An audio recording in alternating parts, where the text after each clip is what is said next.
I've kept my mouth shut for almost 50 years, why the hell would I start talking now? Well, friends, terminal cancer will do that to you.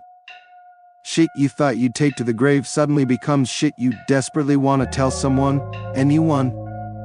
I won't bore you with a long lament about my time in Vietnam.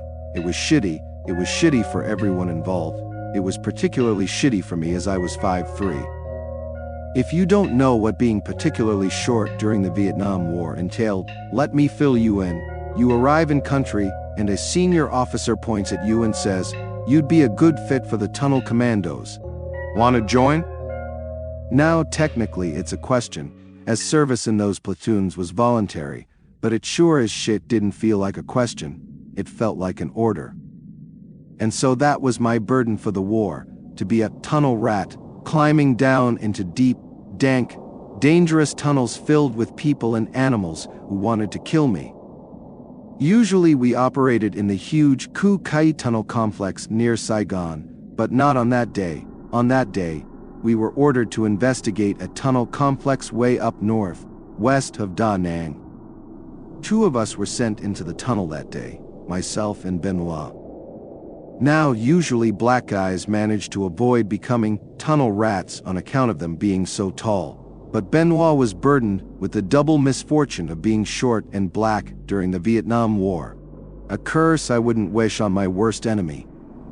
I was first into the hole, and Benoit followed. We both had our Model 39s, some C4, our wits, and not much else.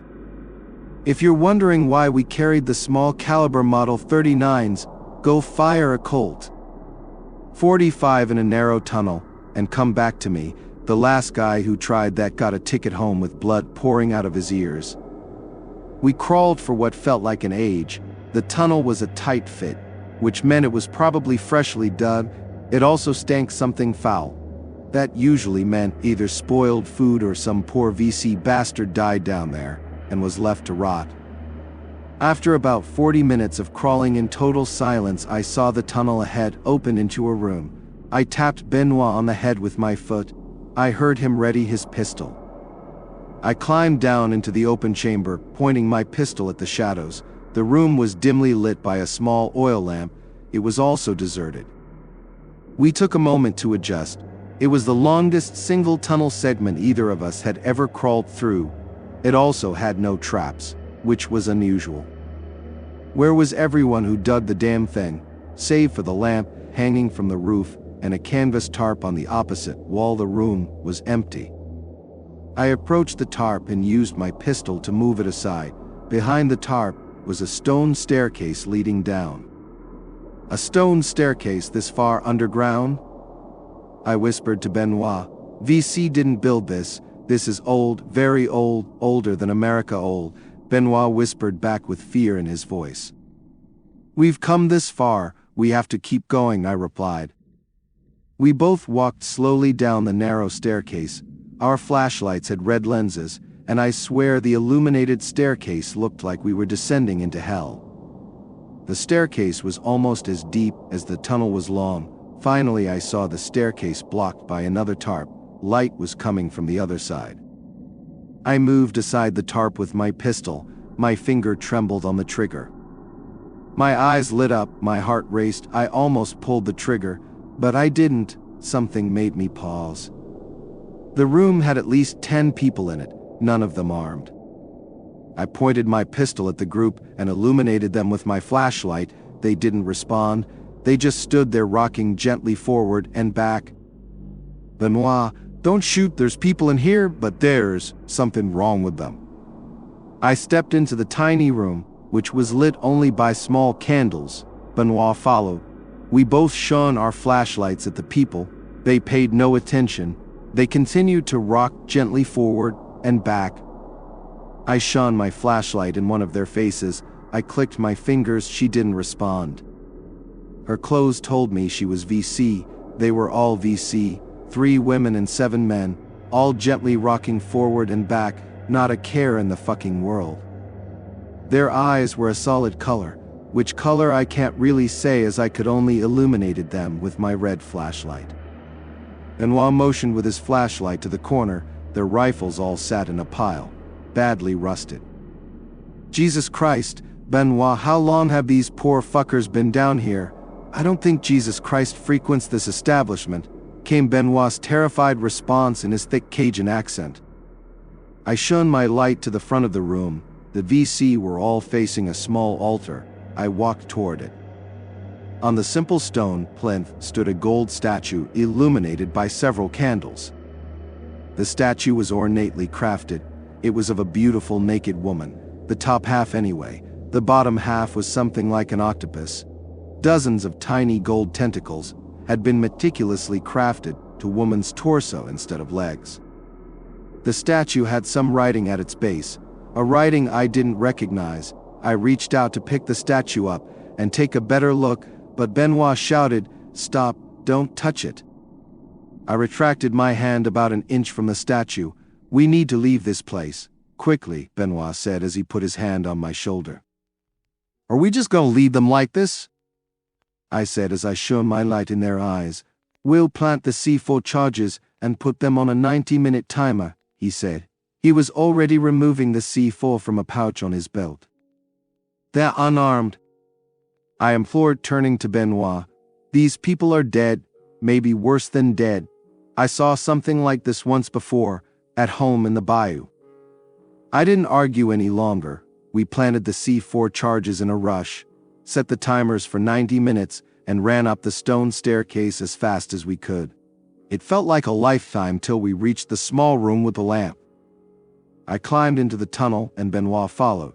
Suddenly we could hear a woman's voice faintly calling from far behind us, "Ignore it, keep moving." Benoit shouted from behind me. I didn't need to be told. I wasn't going back. It was the longest crawl of my life. I saw daylight and kept crawling, even though my hands were raw and bloodied.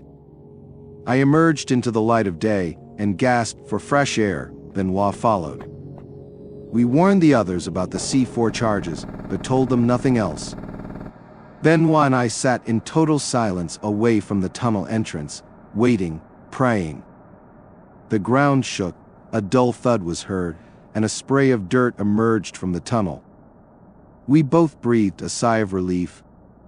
It is only after an experience like that you ask yourself the small questions. To this day I still ask myself, who the fuck was keeping the candles lit in that damn room? PT2. I told you already I wouldn't bore you with most of the details of my time in Vietnam. I also won't ever refer to it as Nam, as I found after returning home. It's the rear echelon assholes who spent the war pencil pushing who most like to put on a husky voice and say Nam, in some deep and mournful way. The short story is, after the incident in the tunnels west of Da Nang, Benoit and I were a little messed up, so we were useless for tunnel work. Both of us were transferred into 2 separate regular platoons in the mechanized infantry. About a month after that, I was on a search and destroy mission, when a rookie stepped over a VC tripwire. The tripwire was connected to one of our own captured claymores. The claymore blew the rookie's legs off and lodged a bunch of metal and bone fragments in the side of my torso.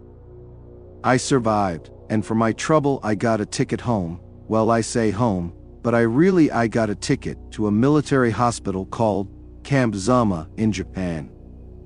They managed to pull most of the bits of shrapnel out of my torso over 2 operations. The hospital was dangerously overcrowded. At night the screaming of the other patients was horrendous, and the stench reminded me of that fucking tunnel. I was actually happy when, due to overcrowding, I was transferred to a much older building in the complex.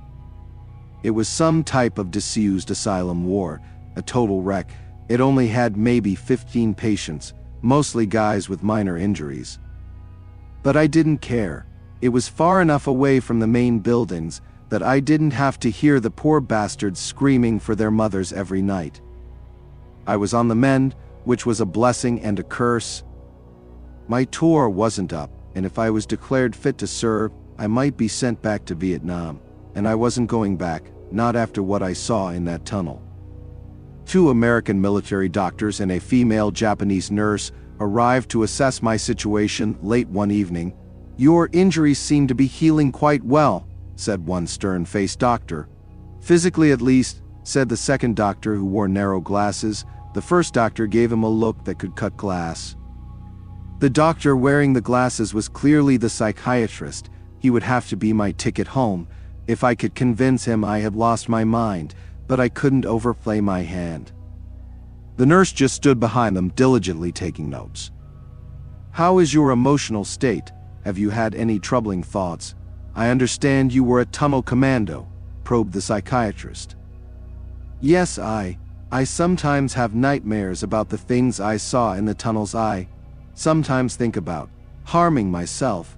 I put a quiver into my voice to add to the effect, but neither of them were buying it. I've never been a good liar. How fucked up a situation was this, that after the shit I saw I needed to fake being mentally unstable just to get a ticket home? I was despondent and I dropped the act. Much as I wanted to go home, I couldn't tell them about what happened in the tunnels. I wanted to go home, but not to be thrown in a mental asylum. What kind of things did you see in the tunnels? The psychiatrist asked calmly. Doc, near Da Nang I went down into the deepest, darkest tunnel you can imagine. And if I told you what I saw in that tunnel, you wouldn't believe me anyway. So just write whatever you need to on your clipboards and leave me be. The stern-faced doctor was unimpressed with my tone, but as I was speaking, the Japanese nurse stopped taking notes. Her face went deathly pale, and she stared at me with a look of terror on her face. Well, we'll check on you again tomorrow. Try to get some rest, said the psychiatrist, who had a curious look on his face, and with that they all shuffled off. The nurse stared back at me as they went, her face still pale with fear. I went to sleep that night, knowing that soon they would send me back to Vietnam. I awoke late that night to the whispering voice of a woman. I couldn't hear where it was coming from. I got out of bed and walked uneasily, rolling my drip along with me. The woman's voice was coming from the next corridor. It must be that nurse, I thought, but the voice sounded all too familiar. I wasn't going walking the halls without a weapon. I searched the unmanned nurse's station. I found a scalpel in one of the drawers. It would have to do. I shuffled through the large wooden doors leading to the next corridor. The light bulbs flickered in the dimly lit corridor. The paint was peeling off the walls. Far to the end of the corridor, I could see the shape of a woman standing near a window, looking out into the night. I shuffled toward her, with the scalpel leading the way, rolling my drip with my left hand. As I approached, the faint whispers became louder, and I could finally make out the words, "T-E-F-I-L-E-R, come to the red house," it whispered. My drip caught in a cracked tile on the floor, making an awful clanking sound. The woman turned and moved quickly toward me. My heart raced in terror. I prepared the scalpel. "You shouldn't be out of bed." It was the nurse, a lit cigarette in her hand. She must have been smoking by the window. Her English was near perfect. She must have been the daughter of an American GI. Many of them married Japanese women after the Second World War ended. "Why were you whispering to me?" I asked, still pointing the scalpel. "I wasn't whispering," she said, confused and frightened. "You were whispering. You called me defiler. What does that mean?" I demanded, my hand clutching the scalpel. Once again, her face took on the same pale, terrified look. The cigarette dropped from her hand. "You're not safe here in Japan, or back in Vietnam. They'll be looking for you." Her voice trembled as she spoke. Who will be looking for me?" I implored her. "I don't know what they call themselves. Every place has a different name for them. The Silent Plague is the translation of what we call them here in Japan. All I know for certain is they will be looking for you. Maybe you will be safe if you get back to America." Her words offered little comfort. "You have to help me. You have to convince the doctors that I'm crazy," I said to her, almost begging. "I will try. Give me the scalpel," she said calmly. I handed her the scalpel, and as quick as I had handed it to her, she slashed it across my arm. I roared out in pain. She dropped the scalpel and grabbed my hand, putting pressure on the wound. "This is the only way," she said. I instantly realized her plan. 2 orderlies came rushing into the old corridor from an adjoining corridor, alerted by my screams. "Get me some bandages. He's trying to kill himself," she roared at the men. One of the orderlies ran for bandages. The other ran over to support me. I slunk down into the orderly's arms. More from pageantry than blood loss. The wound wasn't that deep. I had suffered much worse before. She had done a good job. I was put back in bed and stitched up. The next night I was visited by the psychiatrist. He was alone. He looked at me coldly, noted something on my chart, and asked, "Have you been hearing voices or whispers?" "No," I replied quickly.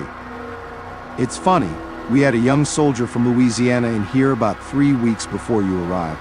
He was also a tunnel commander. He claimed he was hearing whispers, but he could never tell me what they said. We had to send the poor fellow home." The psychiatrist maintained his usual cold, clinical composure, but his eyes seemed to burn with a fanatic rage. "If you did hear whispers and they told you something, a secret maybe, you would tell me, wouldn't you?" "I'm not hearing any voices or whispers," I responded with as much resolve as I could muster. The rage slowly faded from his eyes. "You are being transferred to a hospital in the U.S. You'll be assigned a psychiatrist there," he said before pausing. "I hope when you get home, you will find whatever it is in life you are searching for." And with that he smiled and walked away. He knew I was lying to him.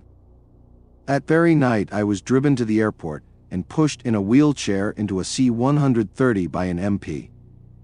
The flight was filled with men who were broken physically or mentally, and most probably a few guys like me, just desperate not to go back to Vietnam. But unlike them, I was actually hearing voices, but I wasn't crazy. The flight took off. I breathed a sigh of relief. I removed my dog tags, praying I would never need them again. I opened the zipper on my bag to put the dog tags inside, and there, staring back at me, was a small, crudely made clay replica of the golden statue I had seen in the tunnels. PT3. "So what happened when you got home?" I hear you ask. Well, for a while, very little. I was kept in the hospital for about 3 weeks. The new psychiatrist seemed swamped with work and saw I wasn't really a danger to myself or others, and so I was discharged.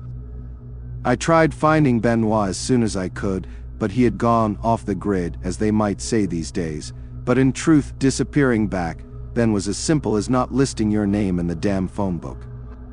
Despite living in the guy's pocket for 8 months of my life, I knew very little about him. I knew he was from a couple of hours west of New Orleans, and he had a sister named Marie. Not exactly solid facts to track a man down by. Soon I gave up trying. I just decided to try and forget about everything: Vietnam, the tunnel, the woman's voice, but the damn statue was always there as a constant reminder. I kept it wrapped in cloth, afraid to touch the damn thing. Eventually I did what every other person in New York did with something they wanted to get rid of. I threw it in the East River. It would find good company down there with all the discarded mob weapons and photos of ex-girlfriends. I had a small amount of money coming in from my veteran disability payments. I topped this up by working odd jobs when I could find the work, that is. New York in 1969 wasn't exactly a fun place to be. The city stank from uncollected garbage, and there seemed to be a strike or a riot every other day. The teachers, the sanitation workers. Hell, it got so bad even the gays started rioting, and they always seemed a peaceful bunch to me. I lived down near Greenwich Village, so I was right in the middle of the mess. Crime was also a huge problem, and I rarely left the apartment without my pistol, and that's how it went for about 6 months. I worked a little and tried to avoid getting shot or stabbed. Then, one night out of the blue, the phone rang. I generally only got calls from cold call companies. It was a relatively new thing back then, and every asshole outfit with a phone was trying to sell their crap. I picked up the phone. "I don't want to buy radiators, life assurance, or mortgage protection, so go fuck yourself," I calmly said. There was a tiny pause. "It's Philippe Benoit. I see you haven't lost your way with words," came the response.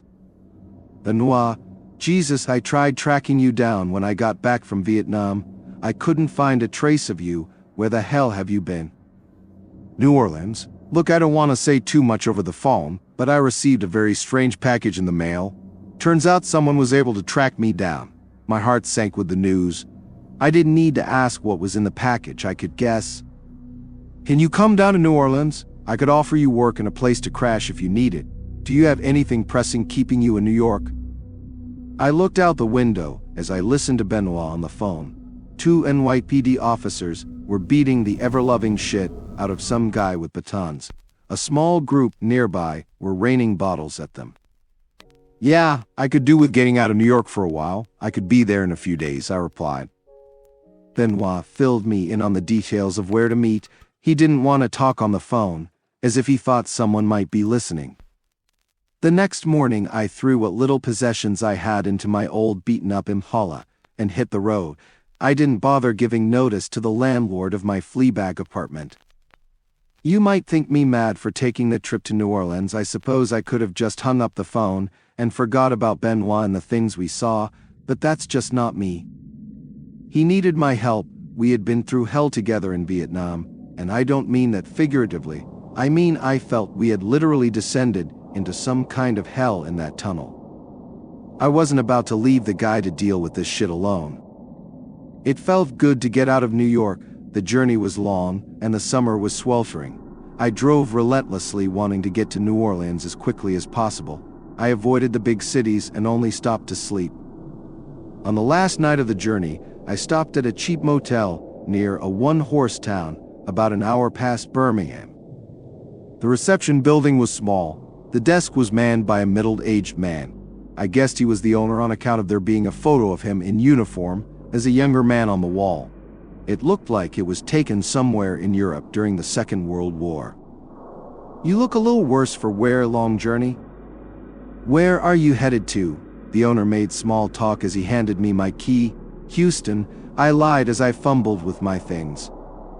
I'm not fully sure why I lie. It's not like whoever these people with the statues where they could manage to staff every shithole hotel between New York and New Orleans with staff on the off chance I passed through. I was so exhausted that night, I fell asleep fully clothed as soon as my head hit the pillow. I awoke in a sweat to the whispers of a woman. It was still night out. I took my pistol from my bag and tucked it into the back of my jeans. I left the room and followed the voice, the same phrase over and over. Defiler, come to the Red House. I walked down the steps to ground level. The voice became louder as I approached a soda machine at the corner of the motel. A light on top glowed red in the night. Defiler, almost like it was inside my head. I'm not a fucking defiler, I mumbled back to no one. What was that, honey? You want to defile me? Well, that's gonna cost you. Usually my customers don't put it in that kind of eloquent language, she laughed. It was a whore, a well-dressed one at that, a little too well-dressed and refined for this motel. She was leaning near the illuminated soda machine. Sorry, I was just talking to myself, I replied. The whispers had stopped. You looking for a date? She casually inquired. No, I'm fine, thanks. Just came to get a soda, I quickly responded. You sure? It's a long way to New Orleans. I could help you relax, she said, licking her lips. My mind froze with fear, but I kept my composure. I'm headed to Houston, I calmly responded. Funny, the owner said you were on your way to New Orleans, she dryly retorted. Well, the owner's mistaken, I replied, matching her tone. That's what I told him when he said you were headed to Houston. It took some of my charm to persuade him, but he finally told me you had a map that showed a route to New Orleans when you checked in. I said nothing in response. Sadly, what he couldn't tell me was where you were headed once you got to New Orleans. Yeah, well, maybe your charm isn't as persuasive as you think, I responded, all the while I was considering taking out my pistol and putting it to her head. She tilted her head forward a little. Her face glowed a fiery red under the light of the soda machine. She bared her teeth and her eyes took on the same look of fanatic rage I had seen in the psychiatrist's eyes at the hospital. Oh, you have no idea how persuasive I can be. she spat with unrestrained rage. I reached for my pistol, but she slipped around the corner and ran into the black of night. I hope you find whatever it is you're looking for, she said, laughing from somewhere deep in the darkness. Running out after her into the night would be a fool's errand. I ran in a panic to the motel reception building. Maybe she had divulged some tiny piece of information to the owner. I could be persuasive too. Broken ribs usually jogged people's memory. Maybe he wouldn't have any information, but either way I was going to sternly educate him on the perils of spilling your guts to strange women who offer free blowjobs. The small reception building was dimly lit. There was no one behind the desk. I rang the bell but got no response. Impatiently I walked behind the counter. I opened the back office door. As I opened the door, the metallic smell of fresh blood hit my nostrils. I covered my nose. The owner lay dead on his back. His mouth was duct-taped shut. 2 glass shards had been rammed into his eye sockets. Tough bastard. I didn't give him enough credit. He wasn't falling for her hooker routine, so she had to torture him for what little information he had, or maybe it was just to send me a message. I wasn't hanging around for the cops. Maybe this was a setup. Either way, I wasn't sticking around. I wiped down the office doorknob with my sleeve. My fingerprints being anywhere else in the building could be explained, but not on the back office door. I walked to my room with as much outward calm as I could muster. I packed my things and got in my car. I drove out into the night. With luck, I'd make it to New Orleans by morning. I knew one thing for certain. These people, whoever they were, wanted that voice to keep whispering to me. They wanted to know where it was leading me. That was the only reason I was still alive. As soon as they figured that it might be less trouble to torture me, rather than just follow me, I'd end up like the owner of the motel. The pistol was digging into my back, so I took it from my jeans and opened the glove compartment to put it inside. As the glove compartment opened, a small clay statuette fell out. I didn't need to look at it. I already knew what it was. I put the pistol away and kept driving. Safety in numbers, I thought, as I sped toward New Orleans. Benoit would have a plan. He always did. PT4. I barreled my way through the night, praying the engine of my old Impala wouldn't give up the ghost from the hard ride. Day was breaking as I crossed Lake Pontchartrain. It glowed yellow with the rising sun, but in truth, it was a cesspool brown the closer I got to the city. Benoit had just told me to get to the French Quarter and call a phone number when I got there. The French Quarter wasn't quite the tourist mecca it is today, but it was still popular, especially with service members on shore leave looking for cheap thrills. It was seedy as hell. But a city like that can be a blessing in disguise for men in my situation. Seedy cities are easy to disappear in if needed. And there's usually some unscrupulous ex-service member willing to sell you some extra firepower. And who was I to judge an unscrupulous man? I had just fled a fucking murder scene. I parked the car near a payphone and got out. I fumbled with some change and dialed the number Benoit had given me. The phone rang for what felt like a lifetime, then someone picked up. "It's me, I'm here," I said, not giving any other details. "Good to hear your voice. I thought something might have happened to you on the road," came Benoit's relieved response. "Yeah, well, something did happen to me on the road. I'll fill you in when I see you," I replied while looking around the street through the dirty glass. Benoit gave me an address a couple of blocks away. He didn't say anything else over the phone. I drove the car over to the address. It was on a quiet side street. When I arrived at the address, I thought I must have been mistaken. It was a small, weird store, not an apartment building.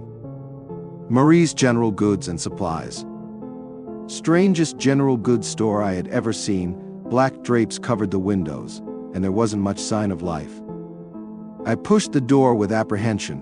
A small bell rang, and I was hit by the smell of burning herbs.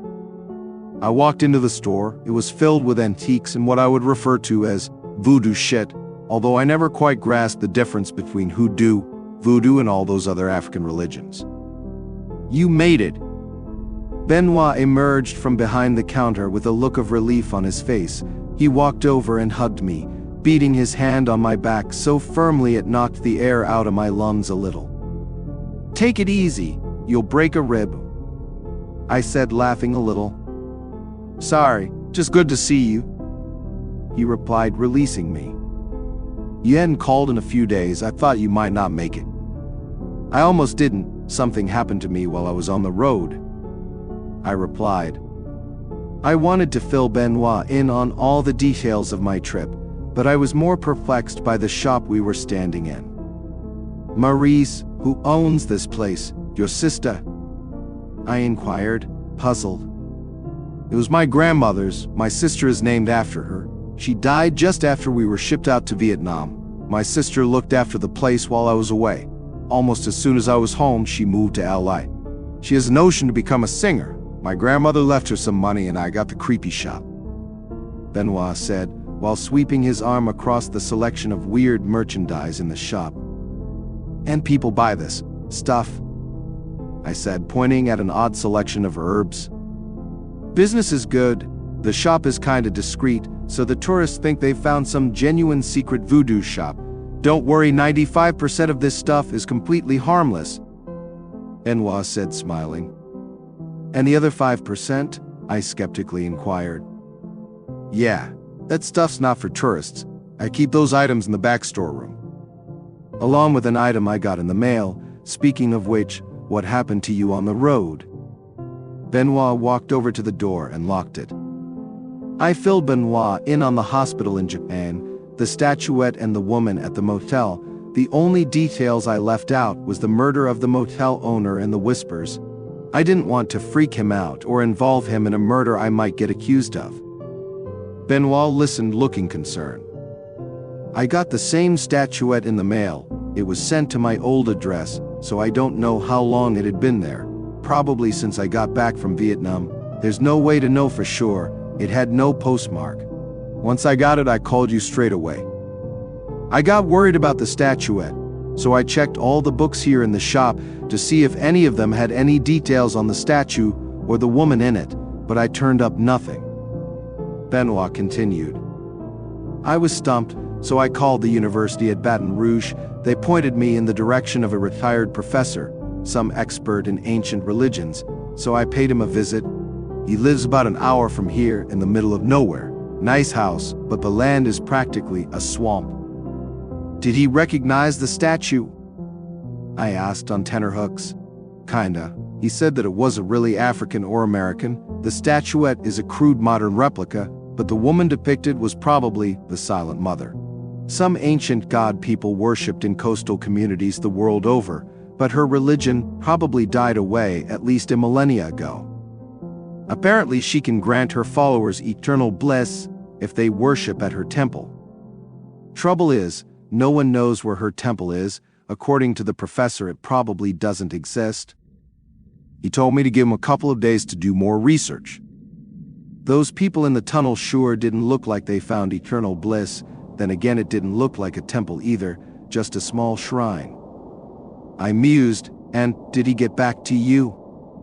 "And that was a couple of days ago. I rang him all morning, but he's not answering the phone," Benoit responded. "Aw shit, we gotta drive over there, now, and bring a weapon," I said, putting on my jacket. "Should we just give him another day?" Benoit said, perplexed. "He may not have another day, Benoit," I said as we walked out the door. Benoit locked it behind him, setting the sign to closed. We drove out of the city to the west in Benoit's car. It was sweltering. "In the tunnel in Vietnam, I thought you said you had seen something like that before." I probed Benoit. Well, I was embellishing a little. "Look, when I was 14, a local counselor was accused of some pretty serious stuff. Several local women made some serious allegations about the guy, but he was white and powerful, and so was able to buy his way out of trouble. But the locals weren't satisfied with that outcome. One night my grandmother drove me out to the middle of nowhere to a sort of ceremony. My memory of the event is kinda hazy. There were lots of people chanting, and there was this voodoo priest. They forced the counselor to drink this weird liquid. The counselor's eyes took on a kind of dead-eyed look. like the lights were on but nobody was home. After that, the counselor responded to the shaman's every command: walk, smile, jump. He was like a puppet, and then they just released him and off he wandered into the night. The cops eventually found him and brought him home. According to newspaper reports, he seemed fine. If a little confused, he certainly didn't talk about any ceremony. A couple of days later, according to the same reports, he got a phone call at home. After the call, his wife saw him. He calmly walk into the kitchen, pick up a knife, and stab himself in the throat. Jesus, fun story, Benoit. Way to lighten the mood, I said, with the mental image in my head. So yeah, I didn't see exactly what we saw in the tunnels before, but I have seen some weirdly similar shit, Benoit said as he pressed down harder on the accelerator. We both sat in silence as he drove. After about an hour of driving, we turned off the small road onto an even smaller dirt track. Reeds grew high at the side of the road. The guy really did live in a swamp. Only a mile or so now, Benoit informed me as we bounced uncomfortably over the dirt road. As soon as he spoke, we saw a small column of smoke rising in the distance. Tell me that's not his house? I said, half hoping. His house is the only one on this road, Benoit replied with fear in his voice as we approached. The dirt track turned to gravel as we approached. It was a small old plantation house. Well, I say small. It was small as plantation houses go, but still imposing. It was also very much ablaze. Thick plumes of black smoke were bellowing from the house, but the fire had not fully engulfed it. The fire had clearly been started recently. The car came to a halt on the grass lawn. We both hopped out. Benoit ran to the front porch. There was a barrel of rainwater near a gutter pipe. He dunked his head into it, drenching himself. He pulled his soaked t-shirt up over his mouth and nose. Are you fucking kidding? We're not going in there, I roared. I'm not leaving the guy to burn to death. I got him into this mess. Benoit replied, his voice muffled by the t-shirt. I hesitated for a second, and then following Benoit's lead, dunked my head into the barrel. We both stood at the doorway, our faces covered, ready to enter. This isn't going to end well, I thought as Benoit kicked in the door. The heat was incredible. Smoke was filling the house. Luckily, those old houses had pretty high ceilings. The smoke sat like an ominous black blanket above our heads. Soon it would fill the house, and our lungs if we weren't careful. Benoit, lead the way. His study is in the back, that's where he works. Benoit shouted through his t-shirt. We made our way quickly to the study. Benoit felt the door to check if it was hot. It's warm, keep to the side, Benoit said as he quickly kicked the door and then ducked to the left of the door frame. Luckily, there was no backdraft. The room was ablaze, but it hadn't burned up all the oxygen. Flames engulfed the ceiling and licked the walls. Then we spotted him. The professor lay dead in his chair, head slumped on his large wooden desk, a pool of blood pouring from his throat, and 2 shards of glass protruding from his eye sockets. PT5. Flames licked the walls, and the quilt of smoke rolled in thick black waves above our heads. Benoit and I stood over the body of the professor. We couldn't see each other's faces, but terror clearly showed in Benoit's eyes. Check the drawers, I'll check his pockets, Benoit ordered. What about prints? I said in a panic. Are you fucking kidding? In 5 minutes there won't even be a body, let alone prints? Benoit screamed.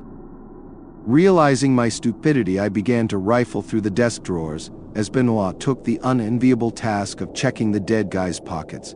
The entire building was a sea of sound as we worked. The fire roared and the building groaned under its own weight. Rubbings, I said as I produced several thin sheets of paper from the desk drawer. I could barely make out the words with the smoke, but I saw the word, Silent Mother. For those of you young enough not to remember, this was how people used to copy shit before everyone had a copy machine in their house. Hell, maybe some of you are even young enough you barely know what a copy machine is.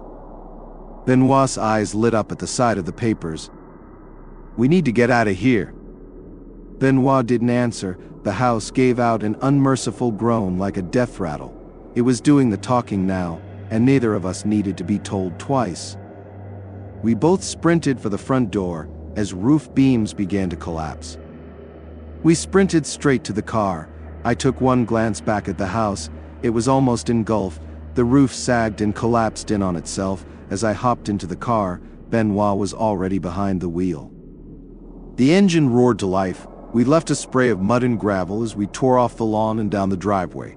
The car bounced along the dirt track, and we made it to the main road in double time. The house a raging inferno behind us. "The rubbings?" Benoit inquired. I pulled them from my pocket and examined them, scanning for anything that might be relevant. I could barely read the copied writing, my eyes stinging with smoke, but several blocks of text had been underlined with a red pen. I turned the papers over. On the back were some handwritten notes. I read one note aloud.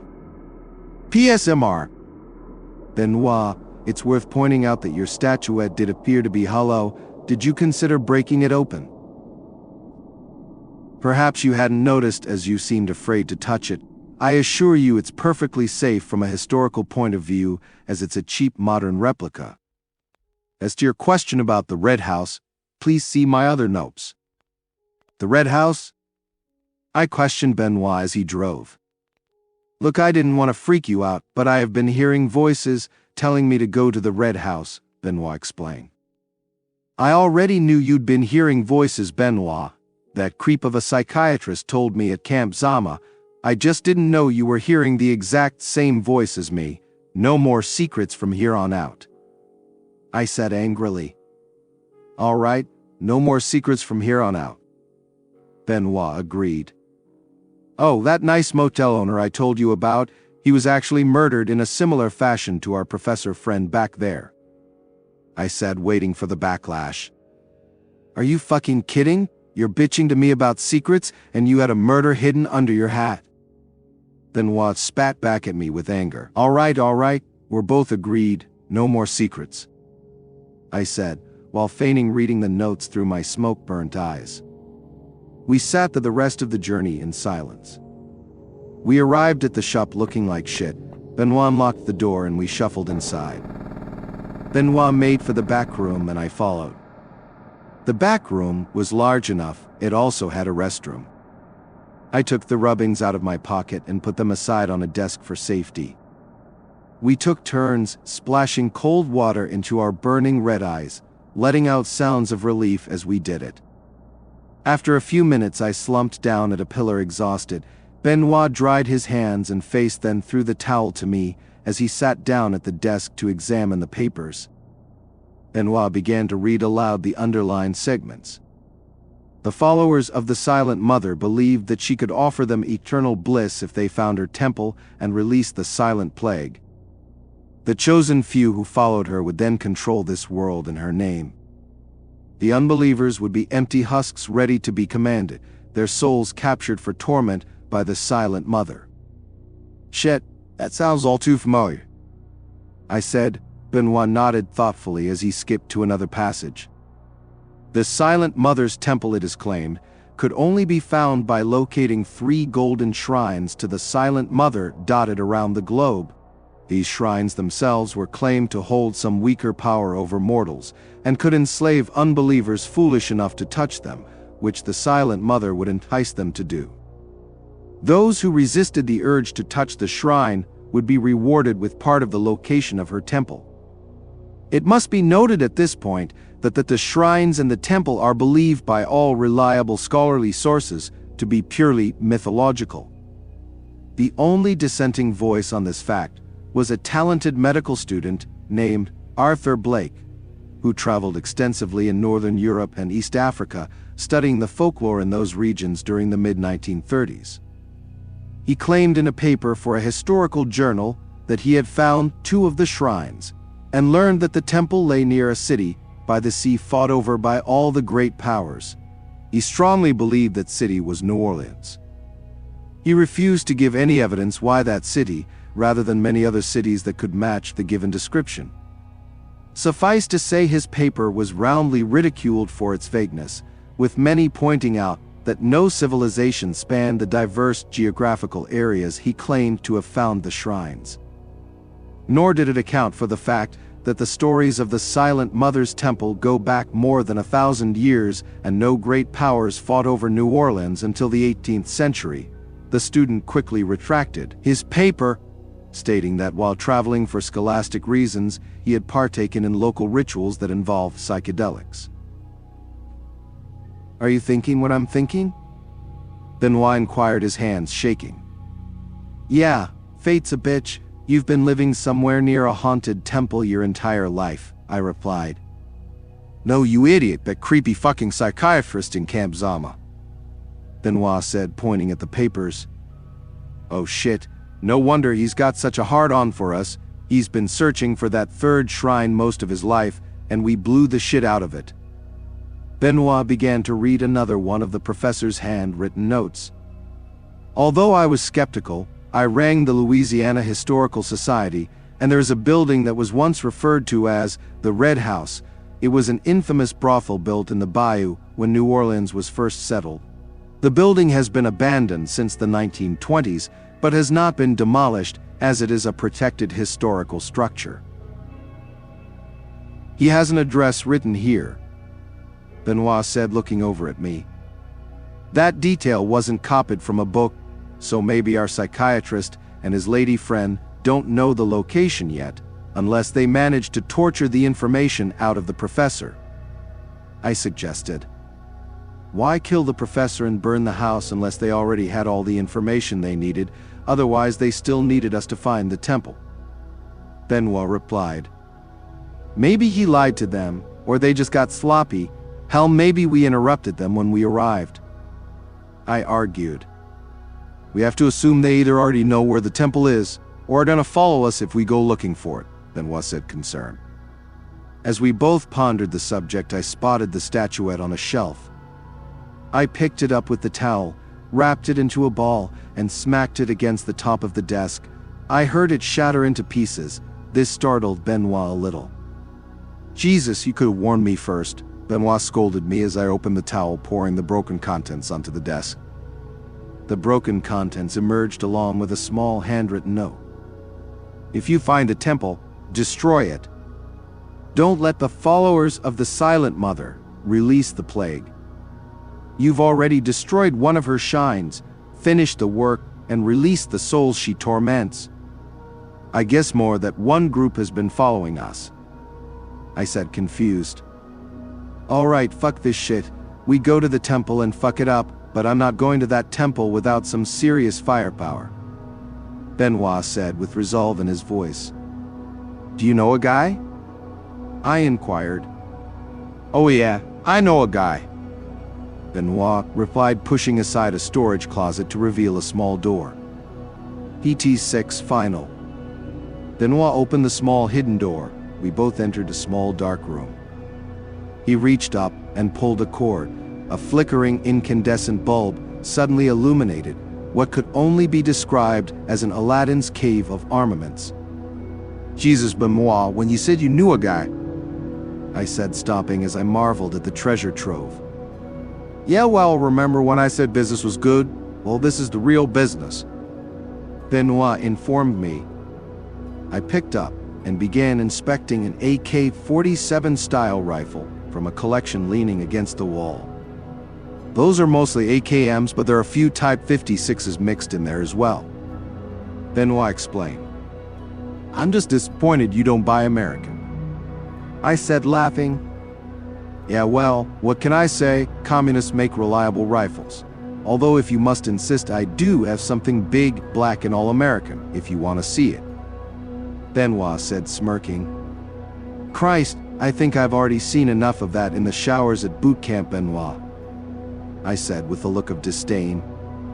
Benoit pulled the zipper open on a large kit bag on a table in the corner, revealing a large black M60 machine gun.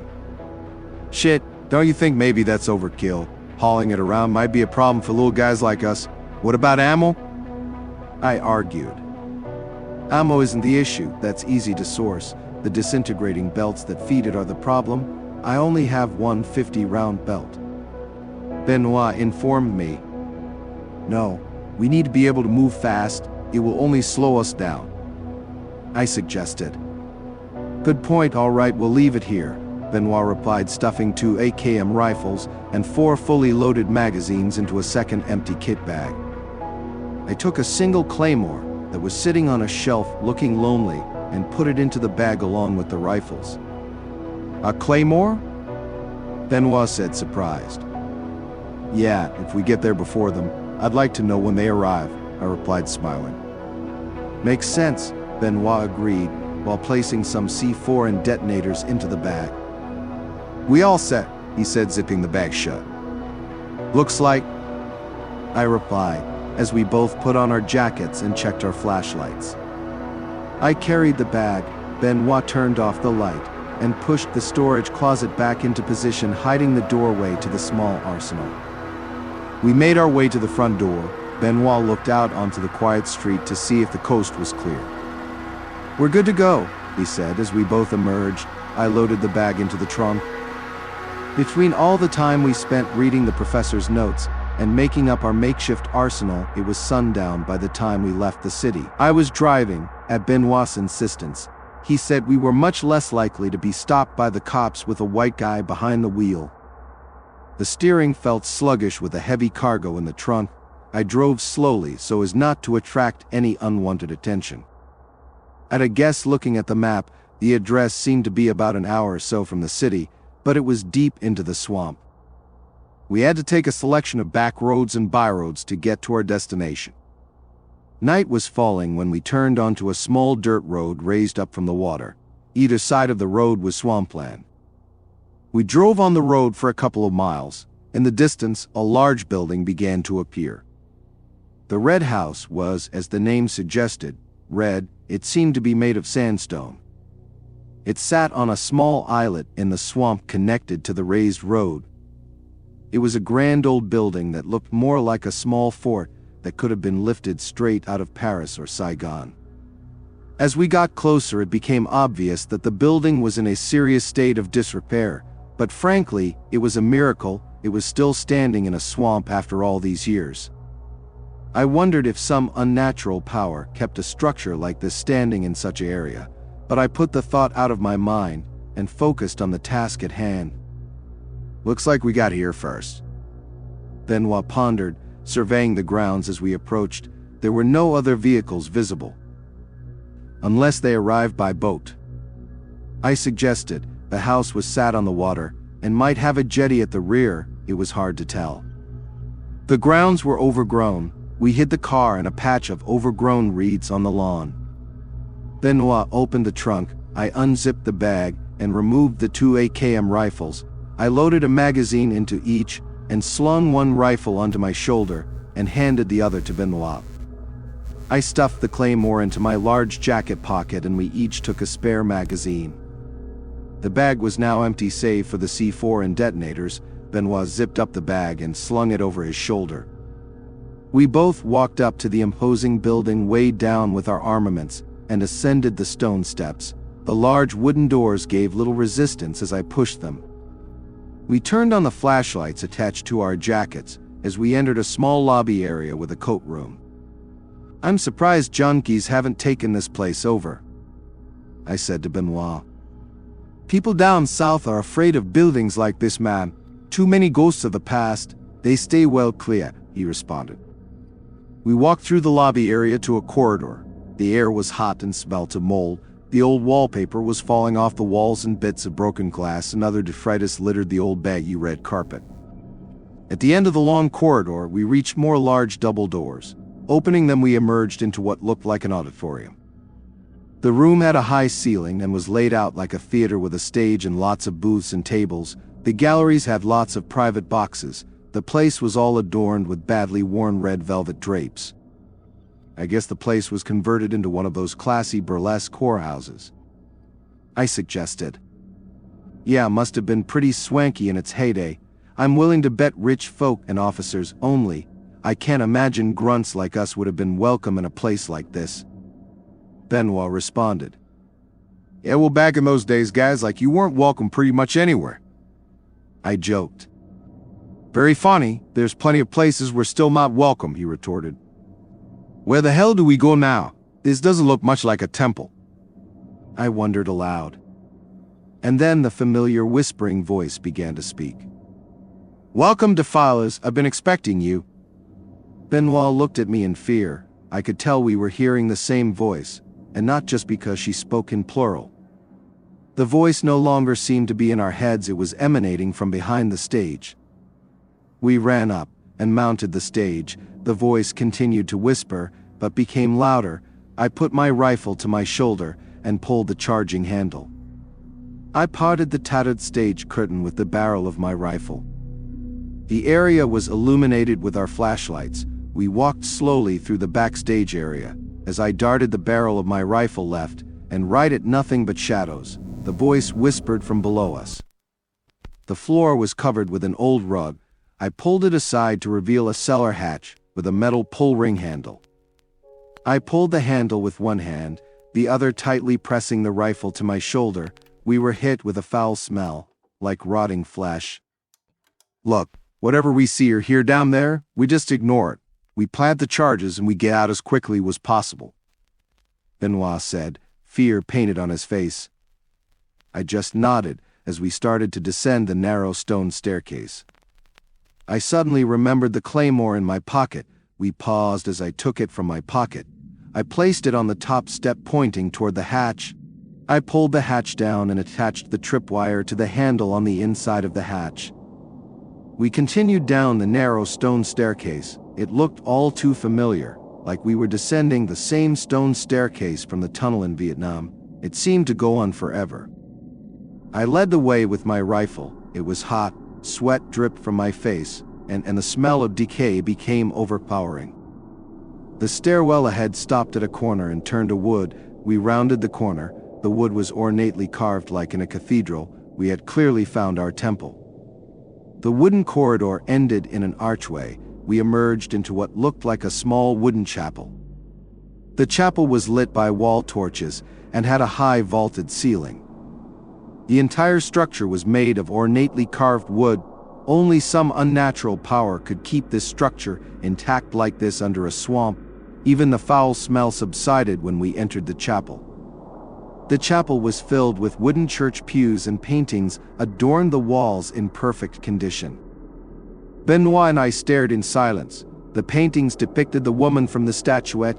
In one, she was smiling while handing bread to some children. In a second, she was comforting a sick, bed-ridden woman. In a third, she was protecting a group of peasants from soldiers in armor. At the front of the chapel, there was a large statue of the woman, but it wasn't gold. It was a simple wooden carving of the woman smiling. Aside from her legs being made of tentacles, she seemed warm and inviting.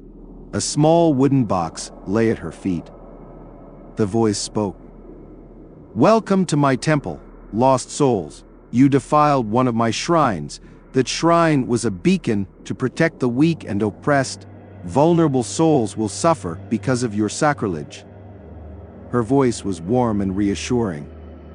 "But all is not lost. You have found my temple and can repent for your sacrilege. You must help me feed the hungry, tend the sick, and restore the lame." "That's a lot of stuff, and neither of us are doctors," I replied like a scolded 5-year-old. "And I don't know anything about farming to grow food." Benoit told her in an equally ridiculous fashion. "Fear not, children. Simply open the box at my feet and read the prayer within, and my love will spread throughout the world. It will fill the stomachs of the hungry, heal the wounds of the sick, and soothe the minds of those in despair," the voice said in a reassuring mother's tone. I approached the box at her feet. Benoit followed me. I reached out to open the lid with joy in my heart. An explosion shook the chapel. The claymore at the foot of the staircase had clearly been detonated. I was disoriented for a second with the sound and shaking, just long enough to see the world as it really was. I retracted my hand. Benoit stepped back in fear, looking around the chapel. "This place, it's not right." Benoit's voice was filled with terror. "I know, plant the charges," I responded. Before my eyes, the wooden statue turned to solid gold, and the expression of warm comfort on the woman's face turned to malice. The ornately carved wooden pillars of the chapel turned to bone, and the paintings now depicted scenes of horror. In one, the woman hovered over an army of men with hollow eyes. In another, she stood before a temple made of human remains. The chapel pews turned to stone and were no longer empty. They were filled with the skeletal remains of people, all sitting upright, staring at the statue in adoration. The foul stench of something evil returned to my nostrils. "Are you seeing what I'm seeing?" I said with barely contained horror. "Yes, cover the door." Benoit screamed as he began planting the C4 behind the pillars.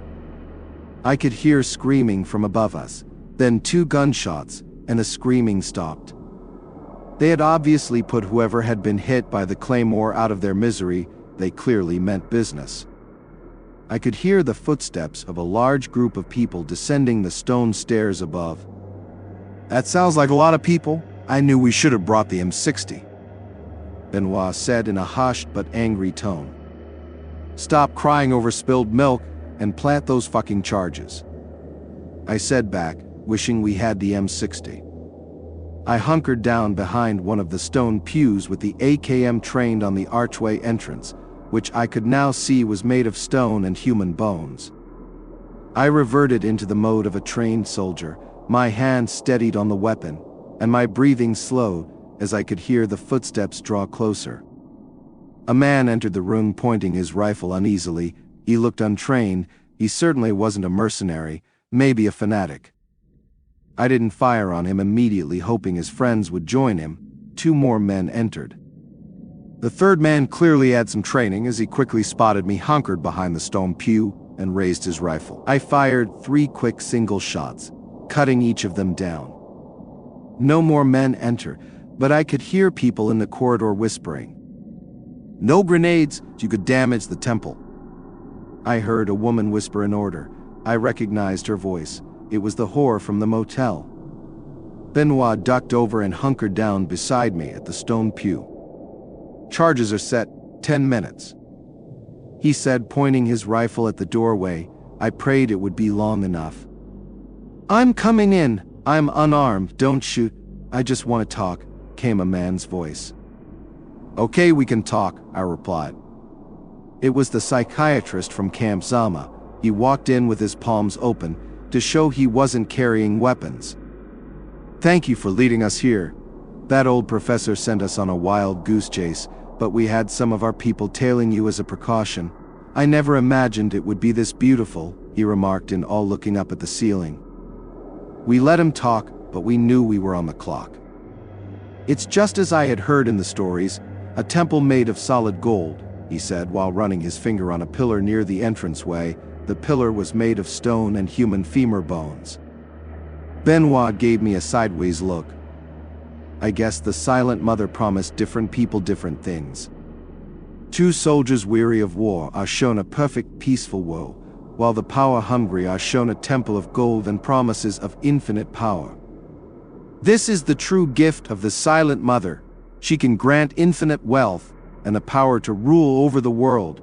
She can even restore her followers to life if they sacrifice themselves in her name. As he spoke, his eyes took on the same fanatic rage that I had seen before in the hospital.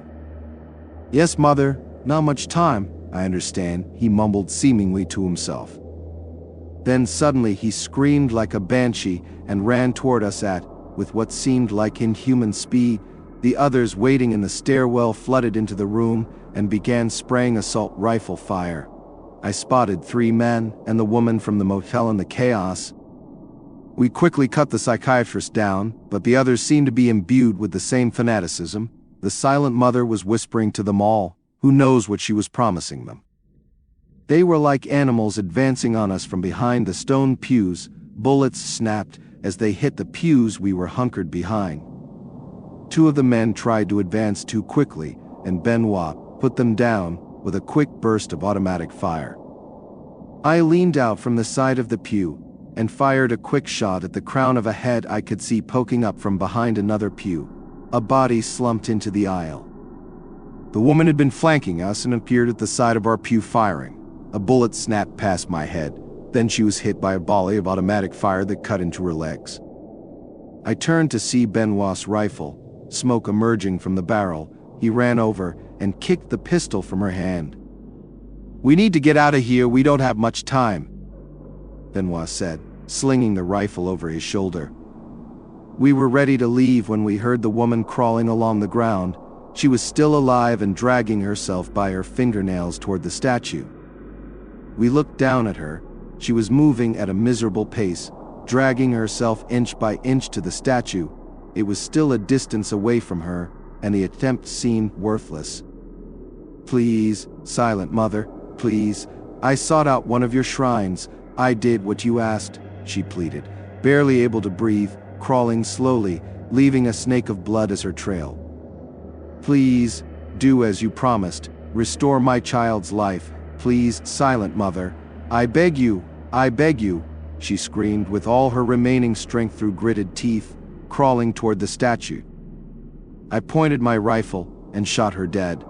We both ran toward the exit without speaking. The Silent Mother called to me while I ran. I assume she did the same to Benoit. We ignored her. Perhaps her power was more effective on those who were desperate enough to believe her lies. We bounded up the stone staircase. The clock was against us. We reached the top of the staircase, the top of the step, and the hatch had been blown away by the claymore. I crawled out over the rubble. Benoit followed. We sprinted through the auditorium.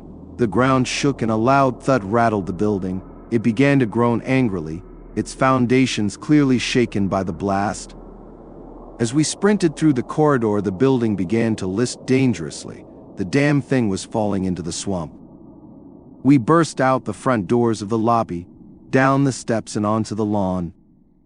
From the safety of the lawn, we looked back at the red house. It was sinking on one corner, backward into the swamp. Then suddenly, as if a support pillar had collapsed, half the building broke off and fell into the swamp. The rest soon followed as we looked on in silence. After that night, I never heard the whispers of the Silent Mother again, but I often thought of the desperation of that woman and what the Silent Mother had promised her.